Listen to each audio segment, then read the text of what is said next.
La Syrie a connu des manifestations réclamant plus de démocratie au début 2011. Les premières furent réprimées, mais très vite le président El-Assad abrogea la loi d'urgence et les manifestations suivantes purent se dérouler pacifiquement. Ce n'est plus le cas depuis longtemps. Non pas que les démocrates aient à craindre un nouveau cycle de répression gouvernementale, mais parce qu'ils doivent faire face aux attaques des islamistes qui ne connaissent aucune limite dans l'usage de la violence. Loin de porter des revendications démocratiques, les manifestations actuelles appellent explicitement à l'extermination des minorités religieuses et à l'instauration d'un ordre islamiste dont le cheikh Al-Ahour, leader spirituel de l'armée syrienne libre, est le prophète. فوالله العظيم لنفرمنهم بمفارم اللحم ونطعم طعام لحمهم للكلاب.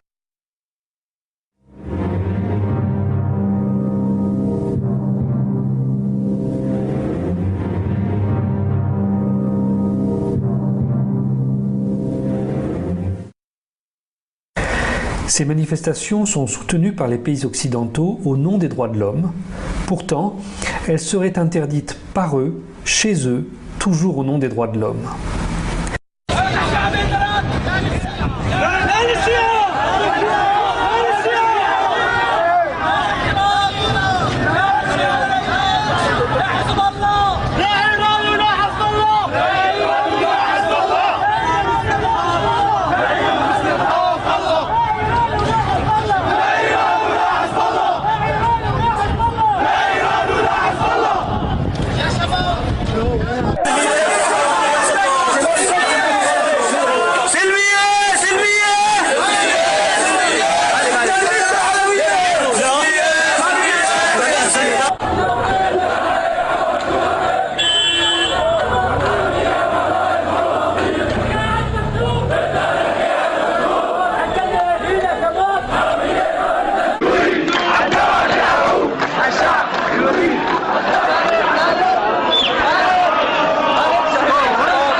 حمص شارع الدبلان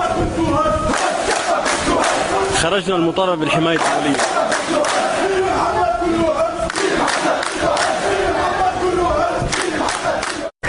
Les images que nous vous montrons sont représentatives des groupuscules syriens qui soutiennent l'armée syrienne libre. Ces groupuscules sont exclusivement sunnites, mais ils ne sont pas représentatifs du sunnisme syrien ni de la société syrienne. Depuis des siècles, la Syrie est au contraire un modèle de tolérance et de coopération religieuse, un modèle d'unité que les puissances coloniales veulent détruire de manière à diviser pour régner.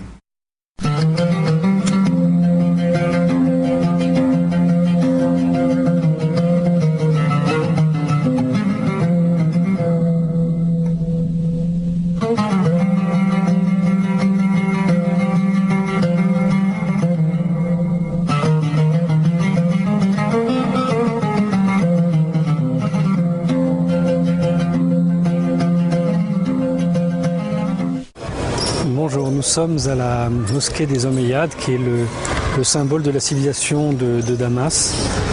Vous savez qu'en ce moment, on dit beaucoup qu'ici, il y a une sorte de guerre civile à caractère religieux.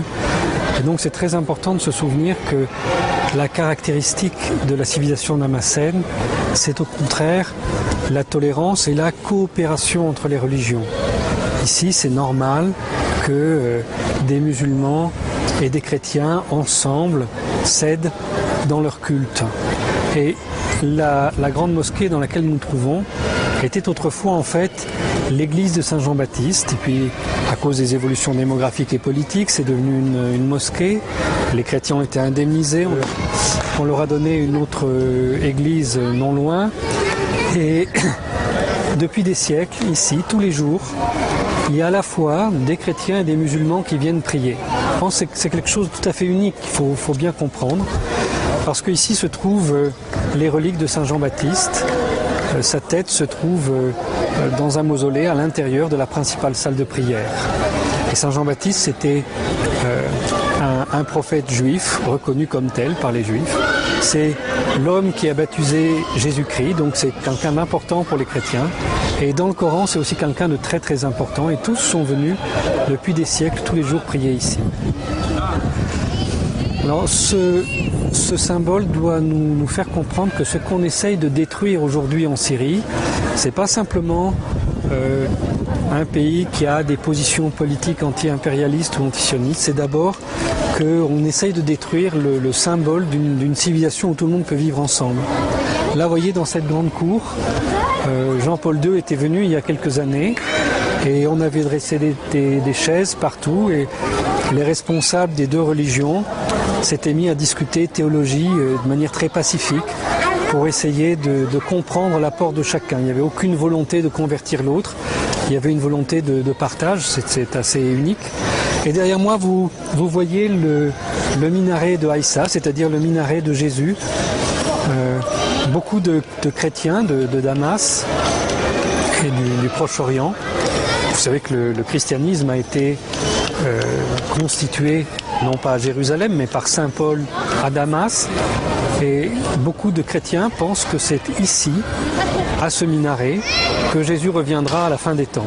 Donc c'est vraiment un lieu de culte dans lequel chacun peut se retrouver.